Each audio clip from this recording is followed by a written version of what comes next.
kegalauan saya, kenapa Tuhan memilih saya untuk hidup, untuk ada.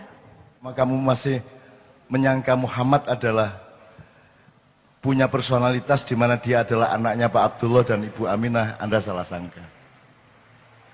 Kalau Anda menyangka saya adalah Muhammad Ainun Najib, itu sumber penderitaan Anda di masa yang akan datang. Karena saya bukan Mbah Ainun Najib.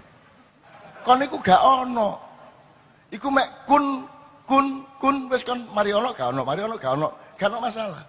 Jadi awakmu gak usah perhatian sama dirimu. Dirimu itu tidak penting. Dan saya hidup itu bekalnya adalah yakin bahwa aku tidak penting. Yakin bahwa bukan aku ini yang akan jadi pusat perhatianku. Di dalam diriku tidak ada aku. Di dalam diriku tidak ada Ainun Najib.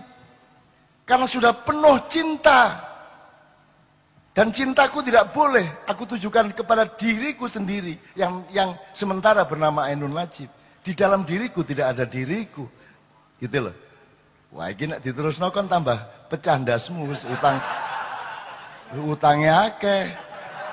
Dikae puisi-puisi jam 3 esuk.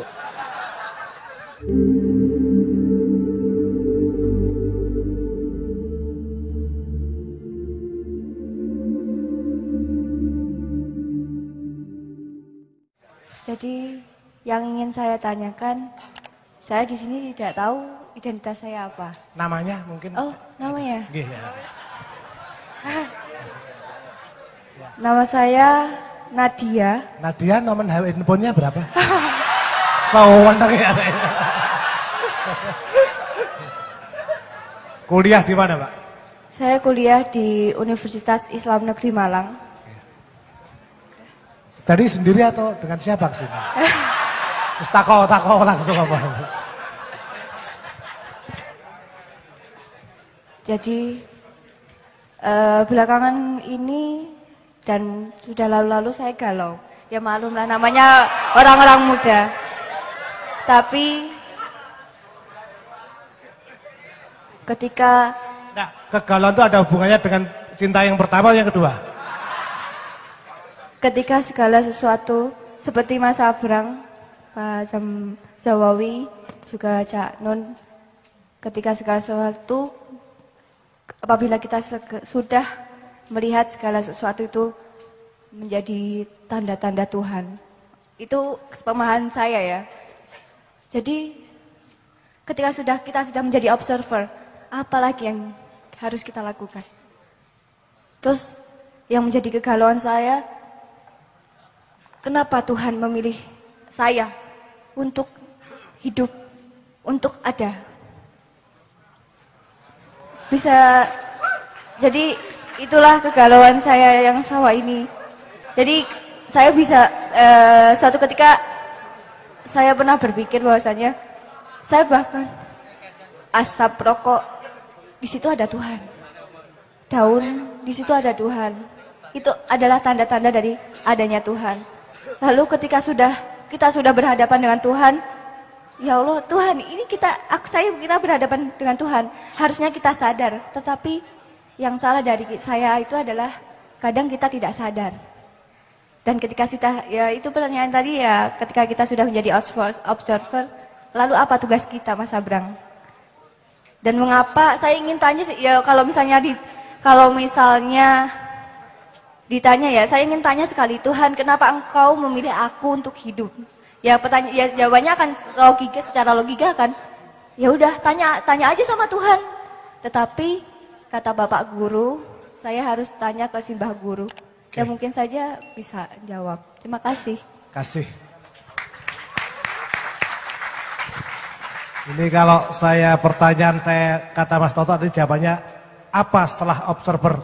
Yo kawin no jadi. Enggak gitu Mas Toto, lain saya. Tapi ini kayaknya sihir Pak Mujamil tadi itu loh. Sihirnya Pak Mujamil tadi. Tentang Tuhan ada di balik daun itu loh. Jadi kalau jawabannya salah, yang salah adalah Kiai Mujamil gitu kan. Karena Tuhan ada di balik daun. Mbak. Besok nang YouTube metu di demo ISIS karepmu. Melok-melok. Monggo Cak Dun, ringkesnya saya kira luar Ini biasa. waktu kita tinggal sangat sedikit. Kita niati aja karena sekarang tinggal 20 menit kurang. Kita niati maksimal sampai setengah 4 sesisan. Karena kita punya utang, Sabrang harus nyanyi satu dan nanti kita akhiri. Saya harus singkat dan saya mohon izin Sabrang dan Mas Suko untuk ikut mengingatkan. Tapi saya pasti tidak akan saya uraikan terlalu mendalam. Jadi sehubungan dengan anak kita yang mengatakan, apa itu Mang? Kenapa saya yang dipilih gitu ya? Kenapa saya dengan semua pertanyaan eksistensial dia tadi? Itu saya rentang luas seperti ini. Sabrang mengatakan beda antara identitas dengan personalitas. Ya, kalau personalitas itu adalah kondisi alamiah Anda, identitas adalah yang Anda bangun secara budaya atau secara pemikiran, yang terapannya bisa di politik, bisa di organisasi, bisa di apa saja.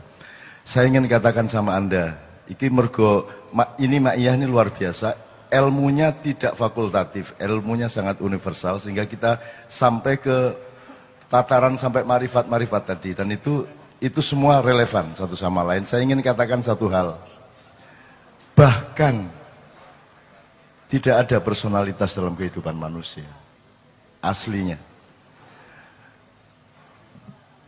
Anda jangan berpikir bahwa Nabi Muhammad adalah Nabi Muhammad. Selama kamu masih menyangka Muhammad adalah punya personalitas di mana dia adalah anaknya Pak Abdullah dan Ibu Aminah, Anda salah sangka.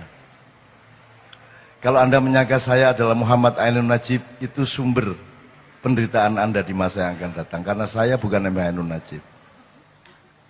Ya. Ini mungkin masih jadi pertanyaan Anda, tapi bisa.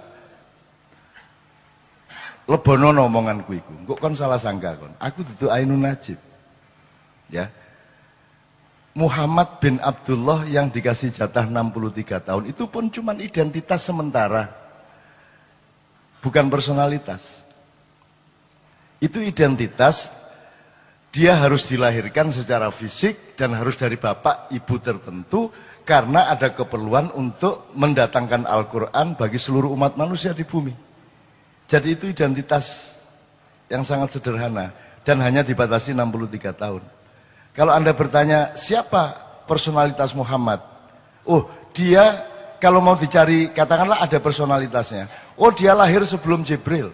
Dia lahir sebelum Iblis, sebelum Kanzul Jannah, sebelum Al-Khoshi, sebelum As-Sajid, sebelum Ar-Roqi, sebelum yang paling khusyuk dalam kehidupannya, yaitu Iblis.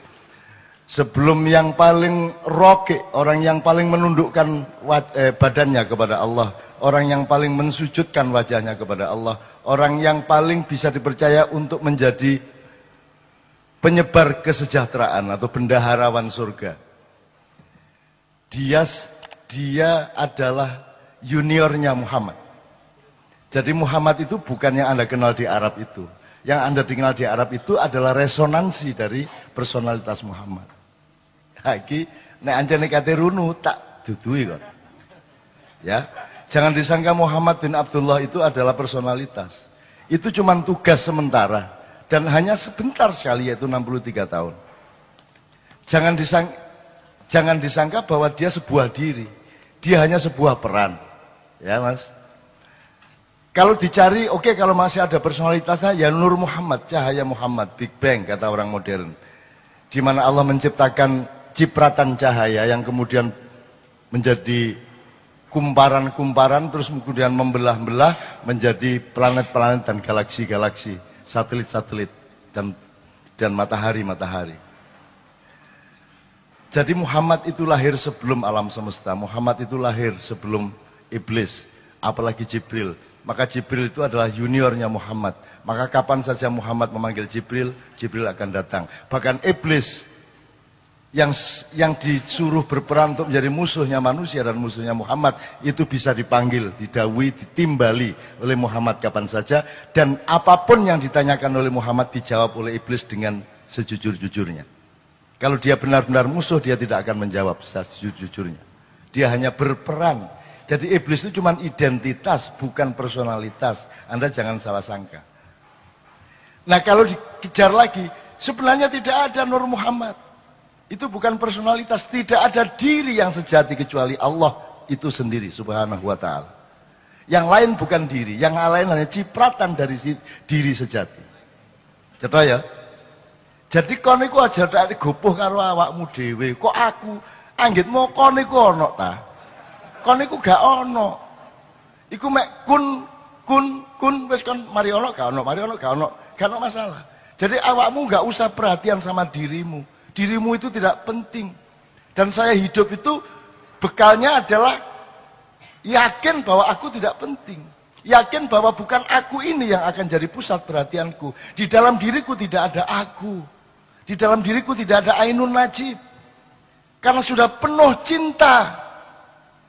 Dan cintaku tidak boleh aku tujukan kepada diriku sendiri. Yang sementara bernama Ainun Najib. Di dalam diriku tidak ada diriku. Gitu loh. Wah ini diterusno kon tambah pecah ndasmu. Utangnya akeh. Dikae puisi-puisi jam 3 esuk. Wes, nek disederhanakan gini. Di dalam diri Karwo ada apa? Seharusnya di dalam diri Karwo itu penuh urusan Jawa Timur, betul enggak? Selain itu tidak ada di dalam diri Karwo. Tapi Anda lihat semua pejabat, hampir semua pejabat, semua presiden di dalam dirinya penuh dengan dirinya. Di dalam diri SBY itu banyak SBY. Bahkan di dalam diri SBY ada SBY yang lebih besar daripada SBY yang memuatnya. Betul enggak? Sehingga dididik bela diri. Karena perhatian utama dia adalah kepada dirinya yang dia sangka ada. Padahal SBY itu tidak ada. Kalau Anda ingin menjadi orang besar, kalau Anda ingin meraih kebesaran, Anda tidak bisa memanggul kebesaran dan tidak bisa menjadi kebesaran itu selain Anda bergabung dengan kebesaran yang sejati, yaitu Allah Al-Akbar. Kalau Anda bergabung dengan kebesaran Allah, maka engkau menjadi bagian dari kebesaran itu, Anda tidak bisa diganggu gugat oleh siapapun saja. Gitu ya. Jadi aku nang anakku sing handphone gurung dikekno AA mang ya. Sing arek ndi arek Malang tadi. Sing Nadia, ya bener. Nadia apa yang sebelumnya? Ya Nadia. Nadia, kamu ndak usah pikirin dirimu sendiri dan ndak usah kok aku ya, kok aku lah, anggitmu aku iku sapa? Kon iku sapa anggitmu? Gak usah kok perhatian awakmu iku. Tapi nek ancane kon ngeyel tiap hari kamu bertanya begitu, kon tak kandhani. Sebentar lagi kamu akan tahu kenapa kamu yang dipilih oleh Allah menjadi dirimu. Radio, ya. 1 tahun kemudian kamu akan tahu kenapa engkau yang dipilih. Cukup 1 menit sesudah kamu tahu apa isi hati suamimu. Nek kon wis ro isine atine suamimu, kon iso jawab pertanyaanmu iku mang. Dan percayalah, sampai akhir hayatmu, kamu tidak benar-benar tahu isi hati suamimu.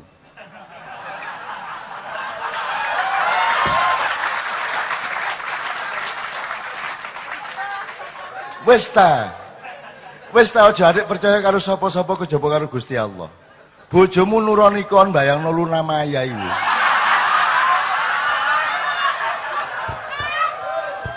Jadi sudahlah, jadi kamu jangan tuntut suamimu kayak apapun dan jangan tuntut dirimu kayak apapun.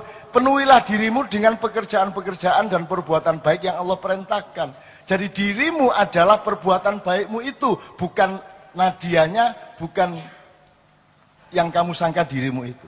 Jadi orang yang masih sedih, orang yang masih pesimis, orang yang masih tidak punya semangat adalah orang yang salah sangka terhadap dirinya sendiri. Dan karena dia salah sangka kepada dirinya sendiri, maka dia juga salah sangka kepada dunia, dia salah sangka kepada apa saja, apalagi kepada Allah Subhanahu wa taala. Dia pasti salah sangka. Wes ya. Cik iso diterusno iki, tapi cukup ya. Cukup. Dah. Jangan salah sangka kamu. Jadi dirimu itu enggak usah anu lah, enggak usah peduli lah. Aku gak peduli kok. Aku gak peduli karo awakku. Karena aku sepi karena kadang-kadang aku ingat aku ini seolah-olah aku, tapi kemudian lupa lagi karena aku harus ketemu dengan bang-bang wetan. Nanti pulang dari sini naik mobil, dolek rawon, rada eling meneh. Loh aku ndek endi rek? Ngono kan? Nah, itu saya itu mengalami kesepian terus-menerus. Dan kesepian itu aku perlukan. Aku topo ngerame, Rek. Kamu pikir kalau riuh rendah suara itu tidak sepi. Semakin riuh rendah, semakin sepi. Kalau engkau berada di dalam dirimu yang sejati, yang jauh di lubuk jiwamu itu. Mulane wong Jawa duwe topo ngerame, gitu loh Rek ya. Nah, tapi wis cukup lah.